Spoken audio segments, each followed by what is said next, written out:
آقا علیہ السلام سے پوچھا ایک صحابی نے، صحیح بخاری میں ہے اور صحیح مسلم میں، کہ یا رسول اللہ صلی اللہ علیہ وسلم گناہ کی تعریف کیا ہے؟ ہم گناہ کو کیسے پہچانیں کہ یہ گناہ ہے؟ آقا علیہ السلام نے فرمایا، ایک کرائیٹیرین دیا، فرمایا جو تیرے جی میں کھٹکے وہ گناہ ہے، جو تیرے جی میں کھٹکے، تیرے ضمیر پر بوجھ بنے، وہ گناہ ہے۔ اور فرمایا ایک علامت اور بتا دوں، فرمایا وہ عمل جو تو چھپ کے کرے اور لوگوں سے بچاتا چھپاتا پھرے وہ گناہ ہے۔ چھپاتا ایک تو ہے نا نیکی تقویٰ کی وجہ سے، نہ اس وجہ سے چھپاتا پھرے کہ اگر لوگوں کو پتہ چل گیا تو کیا کہیں گے۔ جو عمل تو لوگوں سے اس ڈر سے چھپائے کہ اگر پتہ چل گیا تو کیا کہیں گے، فرمایا وہی گناہ ہے۔ اور جو تیرے دل میں، تیرے ضمیر میں، تیرے جی میں کھٹکے کانٹا بنے، بوجھ پیدا کرے، وہ گناہ ہے۔ سادہ تعریف دے دی آپ کو جی۔ اب آپ اگر کسی سے جھوٹ بھی بول رہے ہیں تو یہ تو پتہ ہوتا ہے نا کہ جھوٹ ہے، تو وہ دل پہ بوجھ کا باعث بنتا ہے یا نہیں؟ اب ایک کسوٹی دے رہا ہوں، اسی پر ناپ لیں کہ آپ مردوں میں چلے گئے ہیں کہ ابھی زندوں میں ہیں۔ اگر جھوٹ بول کر جی بے چین نہیں ہو جاتا اور اندر گرفت نہیں ہو جاتی اور ضمیر سخت بوجھ میں پریشان نہیں ہو جاتا کہ میں کیا کہہ بیٹھا ہوں، اگر اندر کچھ نہیں ہوتا، جھوٹ بول دیا، تو افسوس میرے دوست کہ تو مردوں میں جا چکا ہے، تیرا شمار زندوں میں نہیں رہا۔ زندوں میں ہوتا تو کچھ کھٹک تو پیدا ہوتی، اگر کھٹک ہی پیدا نہیں ہو رہی تو فرمایا انت من الاموات، مردوں میں جا چکا۔ اس لیے تو کسی سے معاملہ کرے اچھا نہ کرے، بد اخلاقی کرے، گالی دے، خیانت کرے، دھوکہ کرے، اپنا فریضہ وقت پہ ادا نہ کرے، ڈیوٹی نہ ادا کرے جس کی تنخواہ لینی ہے، وہ بھی گناہ ہے۔ جو کام کرنا ہے وہ وقت پہ کر کے نہ دے، لمبا کرے، یہ بھی گناہ ہے۔ کسی سے کسی کا حق تلف کرے، یہ گناہ ہے۔ حرام رزق کھائے، گناہ ہے۔ جھوٹ بول کے کھائے، گناہ ہے۔ غفلت کرے اور ایسے لیزی ہو کے کھائے رزق، وہ بھی گناہ ہے۔ حرص اور لالچ کر کے کھائے، یہ بھی گناہ ہے۔ نگاہ غلط طرف اٹھائے، گناہ ہے۔ غلط بات سنے، گناہ ہے۔ غیبت چغلی گناہ کی بات کرے، گناہ ہے۔ گناہ کی بات سنے تو گناہ ہے۔ ناجائز کام کی طرف ہاتھ بڑھائے، کسی کے ساتھ زیادتی کی طرف، یہ گناہ ہے۔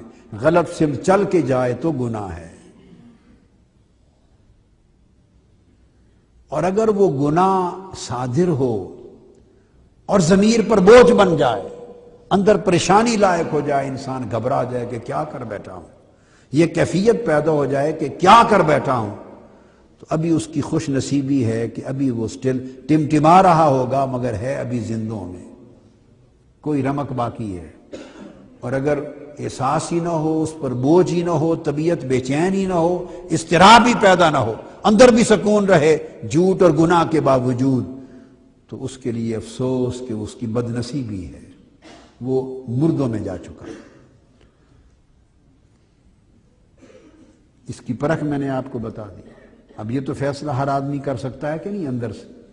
جی کر سکتا ہے۔ تو علاج کیا ہے اس پورے سلسلہ نتائج سے بچنے کا؟ کہ گناہ ترک کر دیے جائیں۔ بولیے گناہ۔ لوگ کرتے ہیں جی جو پڑھتا ہوں بھول جاتا ہوں، جو بھول جاتا ہوں، نسیان بہت ہے، نسیان بہت ہے۔ تو حضرت عبداللہ ابن مسعود فرماتے ہیں نسیان کا سبب کثرت گناہ ہے۔ گناہ نسیان پیدا کرتا ہے۔ میری بات آپ سمجھ گئے؟ گناہ نسیان پیدا کرتا ہے۔ اب یہ الگ بات ہے کہ کسی کو یہ پتہ نہ چلے کہ وہ گناہ کر رہا ہے یا نہیں۔ گناہ کے اوپر بیداری کے ساتھ، بیدار مغزی کے ساتھ، تنبہ اور آگہی کے ساتھ گناہ پہ نگاہ رکھنے کی ضرورت ہے، نگرانی کی ضرورت ہے، تاکہ خبر ہو کہ گناہ کیا ہے۔ کہیں ایسا تو نہیں کہ اس کا ضمیر اتنا مردہ ہو گیا ہے کہ وہ سارا دن گناہ کرتا ہے اور اسے گناہ کا شعور اور خبر نہیں. گناہ پہ نگاہ رکھے اور فرمایا کہ گناہ سے علم نکل جاتا ہے. علم نور ہے. جب انسان گناہ کا ارتکاب کرتا ہے تو یہ نور کم ہو جاتا ہے. امام ابو حنیفہ رحمۃ اللہ تعالی علیہ، ان کے بارے میں آیا ہے، ملا علی قاری نے طبقات الحنفیہ میں بیان کیا، اور عبداللہ ابن مسعود رضی اللہ تعالیٰ عنہ کا یہ فرمان امام ابن عبد البر نے بیان کیا جامع بیان العلم و فضلہ میں. امام اعظم ابو حنیفہ رحمۃ اللہ تعالی علیہ رضی اللہ تعالیٰ عنہ، آپ کے بارے میں ملا علی قاری نے طبقات الحنفیہ میں لکھا ہے کہ امام اعظم رضی اللہ تعالیٰ عنہ کا ایک معمول تھا، اور وہ یہ تھا کہ اگر کسی مسئلہ پہ وہ الجھ جاتے، علمی مسئلہ پر، فقہی مسئلہ پر، عقدہ کوئی گانٹھ نہ کھلتی، سمجھ نہ آتا، حل نہ ہوتا، کوئی علمی عقدہ اور علمی فقہی مسئلہ اگر کوئی حل نہ ہوتا تو آپ کہتے کہ یہ جو انفتاح نہیں ہوا، حل نہیں ہو رہا، عقدہ نہیں کھل رہا، الجھن آ گئی ہے، یہ میرے کسی گناہ کے سبب سے. آپ اسی وقت استغفار کرتے، وضو کر کے کھڑے ہو جاتے اور نفل پڑھتے. وضو کرتے، عبادت کرتے اور استغفار کرتے. کیا؟ وضو کرتے، عبادت کرتے اور استغفار کرتے. بس آپ کی عبادت اور استغفار سے پردہ اٹھ جاتا ہے. عبادت اور استغفار سے پردہ ہو جاتا ہے. کبھی وضو سے پردہ اٹھ جاتا ہے، کبھی غسل سے پردہ اٹھ جاتا ہے. کیا؟ اور کبھی دوران غسل ہی اٹھ جاتا ہے، اگلی نوبت ہی نہیں آتی، ابھی غسل مکمل نہیں ہوا ہوتا کہ انکشاف ہو جاتا، پردہ اٹھ جاتا ہے. کبھی وضو کے دوران پردہ اٹھ جاتا ہے، کبھی عبادت کے دوران اٹھ جاتا ہے، نماز کے دوران.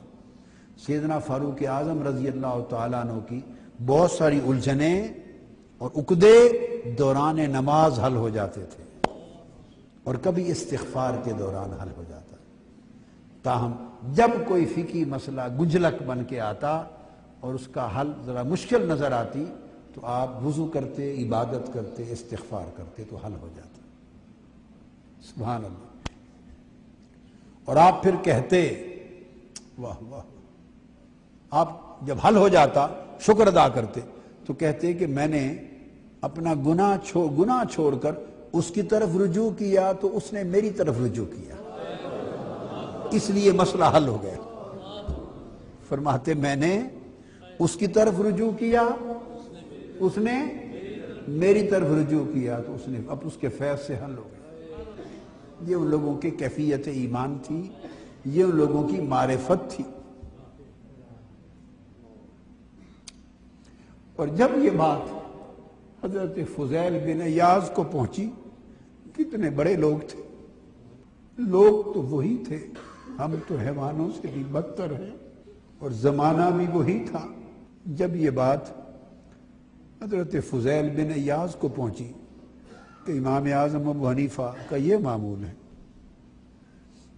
تو ان کی چیخ نکل گئی. فبکا بکاء شدیدا، ان کی چیخ نکل گئی اور بڑی بکا کے ساتھ چیخ کر رو پڑے. کہنے لگے خدا کی قسم، یہ جو ابو حنیفہ کا معاملہ تھا اس وجہ سے تھا کہ اس کے گناہ کوئی نہیں تھے. جس کی زندگی میں گناہ کم ہوتے ہیں اسی پر یہ فیض اس طریقے سے ہوتے ہیں، اور جس کی صبح و شام گناہ میں لت پت ہو، وہ استغفار کرے، وہ عبادتیں کرے، وہ وضو کرے، اس کے گرہیں نہیں کھلتی، اس کی گرہیں. فرمایا یہ جو ابو حنیفہ کا معاملہ تھا وہ ایسے گناہوں کا نام لیتا تھا، یہ ان کی عاجزی تھی، انکساری تھی، وہ گناہوں کا نام لیتا تھا. یہ جو واقعہ ہے در حقیقت اس واقعے کا سبب ان کی قلت گناہ تھی. سب سے پہلے نئی ویڈیوز کو حاصل کرنے کے لیے شیخ الاسلام ڈاکٹر محمد طاہر القادری کے آفیشیل یوٹیوب چینل کو سبسکرائب کریں اور بیل آئیکن کلک کریں۔